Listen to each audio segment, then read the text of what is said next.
internet. Hello. Talking about more movies. No, we're talking about Imprint. Filming a couple of videos today. It's what it is. Imprint recently announced, as of about 25 minutes ago, Silent Night, Deadly Night Part 1 and Part 2 on 4K, technically. 4K for the first film, Blu-ray for the second film, unrated cut of the first film on Blu-ray, and a VHS. This is the picture. I don't very often talk about these big releases. Occasionally I do, because I actually am excited for them. And this one, when I saw it, I was like, I'm excited for that. I love Silent Night, Deadly Night. I just got the 3rd, 4th, and 5th ones in... 3rd, 4th, 5th? Yeah. Or was it... Yeah, 3rd, 4th, and 5th one from Vestron the other day. And I've had the first two from 101 Films for a while, which was already a 4K restoration of the first film's theatrical cut and the unrated cut on Blu-ray. But not a 4K restoration, because the unrated cut is VHS elements, basically, with all, like, the proper decapitations and stuff, all the gnarly stuff that makes the film really fucking fun. And it has Silent Night, Deadly Night Part 2 as well, which I think is a hoot and holler. I really enjoy that film. It's awful. It's the kind of film where you could just watch all of the first one and then watch like the second half of the second film and you'd be fine. You know, you really don't need the whole first half because it's just recapping what happened in the first one. Because it was banned. A lot of people forget that. They're like, why is the second one so bad? Why are they recapping the first one? It's like, because the first one was banned. Because it's Santa. And you can't have Santa killing people because that's not religious, I guess. Because, you know, Christians are nuts. Anyway, so Imprint's coming out with their Part 1 and Part 2 for 220 Australian dollars, which is quite a lot. There is reason enough for it. Like, again, none of us are happy with any of these prices that Imprint is churning out. Yet, I know plenty of my subscribers who are Australian are buying this shit up like there's no tomorrow. And look, no harm against you. If you want to buy it, go for it. It's your money. But I'm also like, it's so expensive. You know, I've seen people who I follow or who I'm on the same Facebook groups as who have been buying like the Dune set and the Cape. And it's just, they're outrageously huge and outrageously expensive. And I'm like, man, that's just not worth it. So what do we get? So you get a nice image which shows you your hard case, which will have... It looks like it's going to be a really big box. Like, it doesn't look like it's going to be a traditional hard case like they usually do, because it comes with the standard slip with a 4K case inside it, which I imagine is the 4 discs, 4K, Blu-ray, unrated cut, theatrical cut of... Yeah, no, I think there's 4 discs. There's the 4K theatrical cut, Blu-ray theatrical cut, Blu-ray unrated cut, and Blu-ray of the second film. So it's a 4-disc set, plus a VHS, plus a bunch of art cards, and 4 posters. So do you have 3 full-color matte laminated 27-inch by 40-inch folded posters for Silent Night, Deadly Night, a full-color matte laminated 27 by 40-inch folded poster of Silent Night, Deadly Night Part 2, a reproduction of the original 1984 press kit, sure, 8 replica lobby cards, which people love the lobby cards, don't they? In this case, they look okay. A lot of this, they do have the Garbage Day scene, which I appreciate. The Garbage Day is iconic. A reprise of issue number 1 of the official Silent Night, Deadly Night comic adaptation by American Mythology Productions, which sounds like a fun idea until you realize there's probably like at least 7 more comics to collect, which is one of the many reasons why I never buy comics, because there's so many to buy. And a 3D lenticular hard case housing all 4 discs. So it is a lenticular hard case. Good golly. So yeah, the 4K of the first film's in Dolby Vision and HDR10, 82 minutes long. The second disc is the 82-minute long theatrical cut as well. Third disc is the unrated cut, 85 minutes, the best one.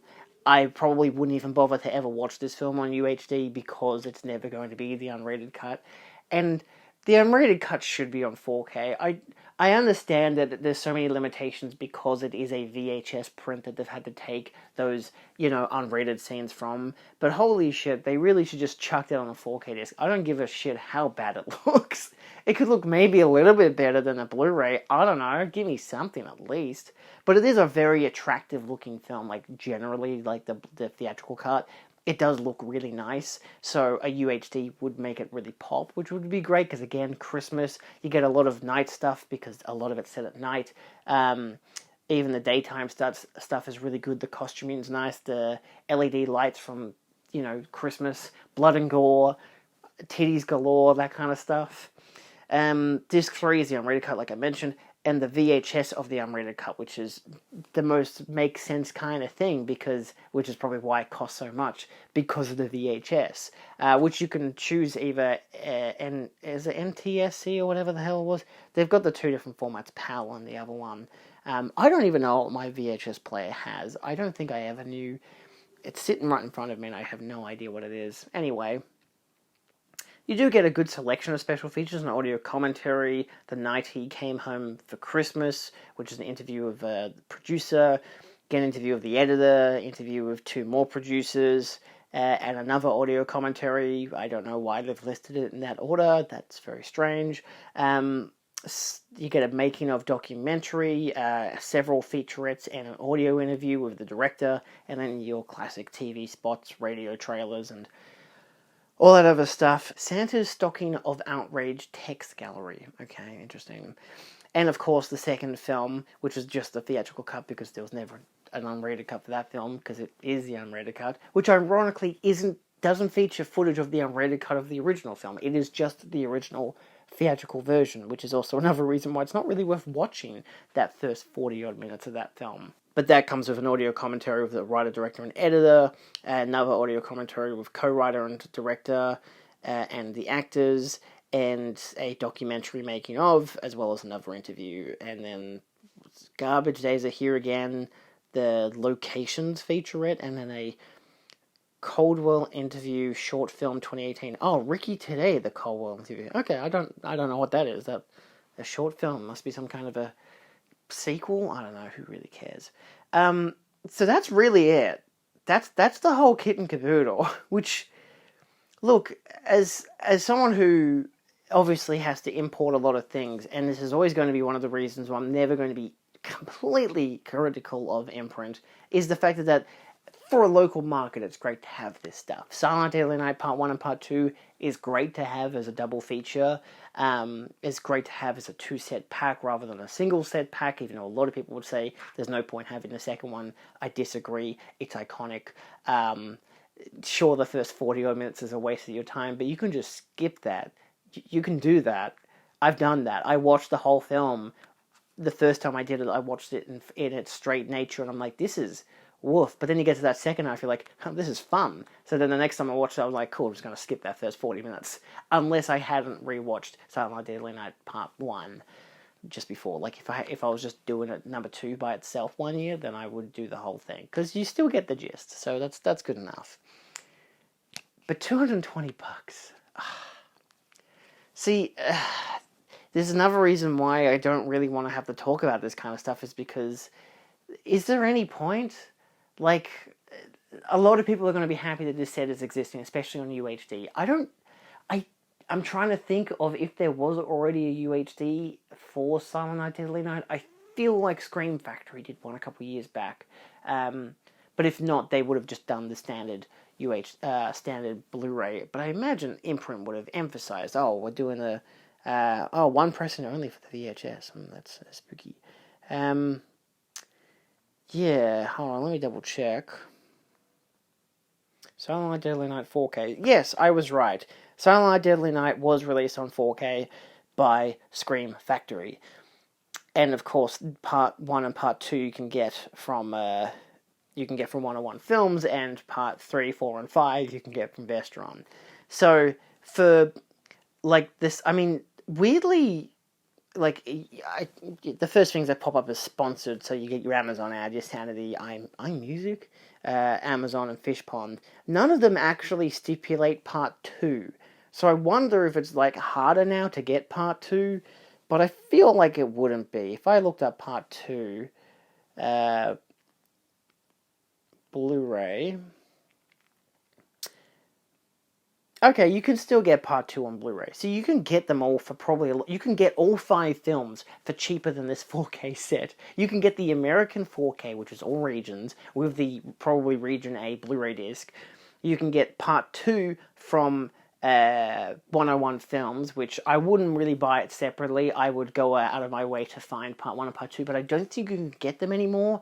Or at least I would buy the 2 101 Films versions. At least they're both Region B if you're a Region B person like myself, even though I have an all-region player, because, because the version that I have is a dual set. It's a limited edition set that even comes with a booklet, which I found at Play Music DVD one time, and I'm like, should I spend $100 on this? Probably not. And then I did, and I don't regret it. I think that was a great choice, because initially I was like really skeptical because I bought it after Christmas, and I didn't watch it for a whole year. And then when I did, I'm like, this was great. Why didn't I watch this earlier? And of course, because you try to watch Christmas films at Christmas, unless you're a weirdo, a sicko.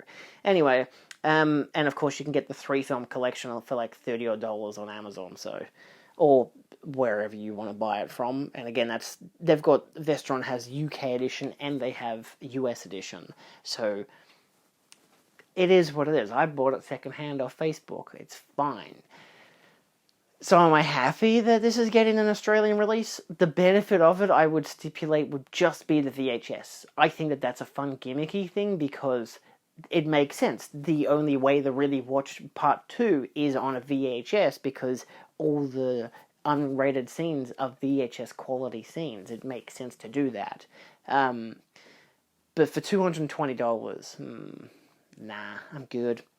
So, I guess fun for the other people who want to buy that set, go for it. I'm really hoping for their sake that it's not the gigantic boxes that you've been getting for the Keep and Dune and whatnot, because those are huge, unnecessarily huge. Even when Neverending Story was running out of print, I still didn't buy it. I could have gotten it for free, and I still didn't buy it. I bought 9 movies instead, because I'm like, I just don't care for that. And I mostly just wanted it to get the extended cut on UHD and the documentary. And I'm not going to ever get any of those because, I mean, I'll probably get the standard version in a couple months when that does come out, which only has the extended cut on a standard Blu-ray, which sucks. But, it is what it is. Anyway, let me know your thoughts down below. What are you thinking of this whole, hey, yeah, Imprint really just are putting their foot in their mouth. What the hell's going on? I don't think I'm seeing anyone positively comment on Imprint. And it's not great. Like, they've been doing this all year. I've made a video on this already. I did one a couple months ago where I talked about how Imprint are too expensive. And despite the fact that I'm still seeing people buying them, because of course if you're buying it, you're probably going to fucking brag about it. Why wouldn't you? But there comes to enough skepticism from other people. And again, I know because there are some of my subscribers who I've seen on Facebook who are buying this stuff. And I'm not critical of them for buying it. You do you. But I'm also like, alright, I mean, if you don't have any other edition of these films, then sure, why not? Especially to Keep, I can understand to a degree, because the 4K was only from Vinegar Syndrome, even though you could import that. But it wasn't cheap, and it wasn't easy to get. And I got the limited edition version. If I hadn't have bought that, I probably would have gotten the Imprint version. My only hope is that they eventually release a standard version, because I don't want the gigantic box. I'm good. Even though I would love the score and I would love the documentary, it's just not going to happen. I don't know, it's just... There are always bonus features that come with these releases that I want to get.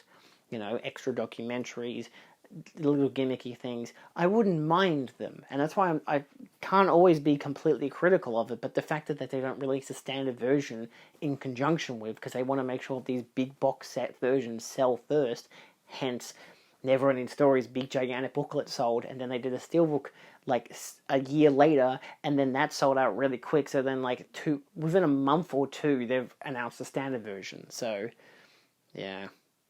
Anyway, let me know your thoughts down below on Silent Night, Deadly Night. Will you be picking it up for your Christmas stocking filler? I wouldn't put that as a stocking filler. I feel like that's the kind of stocking filler you'd have if you wanted to smash someone over the head with it. Because That's how big I feel like it's going to be.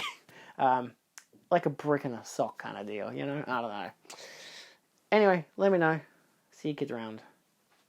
Happy Christmas, I guess.